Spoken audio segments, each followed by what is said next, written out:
7 surat yang wajib dihafal sebelum meninggal. Sebelum bertemu dengan ajal, usahakan menghafal surat-surat ini. Seperti diketahui, kitab suci Al-Quran turun sebagai petunjuk maupun tuntunan kehidupan umat manusia. Adapun keutamaan membaca ke-7 surat tersebut bahkan sudah tertuang dalam hadits. 1. Surat Al-Mulk. Ada suatu surat dari Al-Quran yang terdiri dari 30 ayat dan dapat memberikan syafaat bagi yang membacanya sampai dia diampuni, yaitu surat Al-Mulk. Hadis riwayat Imam Tirmidzi. 2. Surat Al-Kahfi. Jumlah ayat dalam surat ini adalah 110 ayat. Tapi umat Islam dianjurkan untuk menghafal 10 ayat saja di awal. Barang siapa yang menghafal 10 ayat pertama surat Al-Kahfi, maka akan terlindungi dari fitnah Dajjal. Hadis riwayat Imam Muslim. 3. 2 ayat terakhir surat Al-Baqarah. Surat Al-Baqarah terbilang cukup panjang, yakni mencapai 286 ayat. Tapi ada 2 ayat yang wajib dihafal, yakni ayat 285 dan 286. 2 ayat terakhir.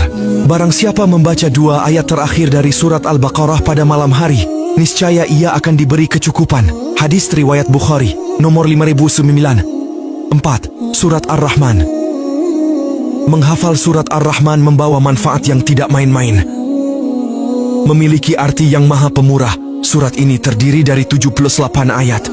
Menurut riwayat Imam Ja'far, siapapun yang membaca surat Ar-Rahman dan meninggal dunia, kematiannya seperti mati syahid. 5. Surat Al-Waqiah. Rasulullah Shallallahu Alaihi Wasallam pernah bersabda mengenai surat Al-Waqiah ini. Apabila seseorang membaca surat Al-Waqiah pada tiap malam, maka Allah tidak akan menimpakan kemiskinan kepadanya. 6. Ayat kursi. Dalam hadis riwayat Ubay bin Ka'ab diterangkan bahwa ayat kursi menjadi ayat paling agung di dalam kitab suci Al-Quran. Tersimpan banyak arti yang menjelaskan kekuasaan Allah Subhanahu wa Ta'ala beserta sifat-sifatnya yang mulia.